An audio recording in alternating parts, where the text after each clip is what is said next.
We're here to share the story. Hello world, my name is Heavenly Gotuatukpe Onolakbo. I am 9 years old and I want to speak for someone the world has forgotten. I want to speak for boys. Not the boys we praise when they win a football match. Not the ones we post on their birthdays. But the ones we ignore when they cry. The ones who are hurting in silence across every country of this world. My dad is a man today, but I've seen it in his eyes. The little boy in him is still healing. He grew up in the slum. He walked barefoot. He slept hungry. He watched his friends bleed and die in the streets. He didn't get to be a child because the world forced him to be a man too soon. And even now, when he talks to me about pain, he sometimes pauses. The words are too heavy. The memories are still fresh. So when my dad speaks today, please don't just hear a man talking. Listen to the little boy who once cried in silence, but found the courage to speak for himself, for me, and for every boy who is still waiting to be heard. So yes, my daughter, today I am here not just as your host, but as a once forgotten boy who found his voice and promised I will never stop using it. For the boys, for the girls, for every child in this world that has been forgotten. Dad, Yeah? when we think of Africa,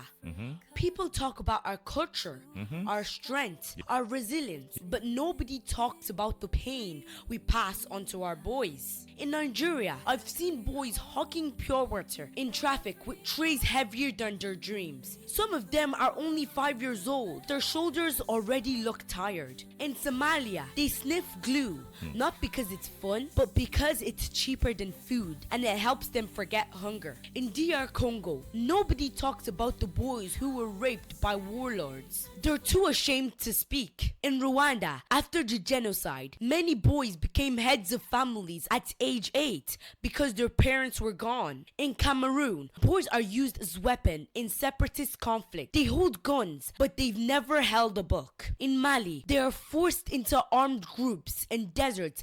In Sudan, they're starved, displaced, and forgotten, always referred to as fighters, but never seen as children. And you know what the saddest part is? These boys are called strong, but they were never given the option to just be boys. Exactly. We romanticize their survival, Exactly. but we ignore their scars. They grow up emotionally numb, violent, detached, and even dangerous. Because when a boy is denied safety, he grows into a man who doesn't know how to give it to others.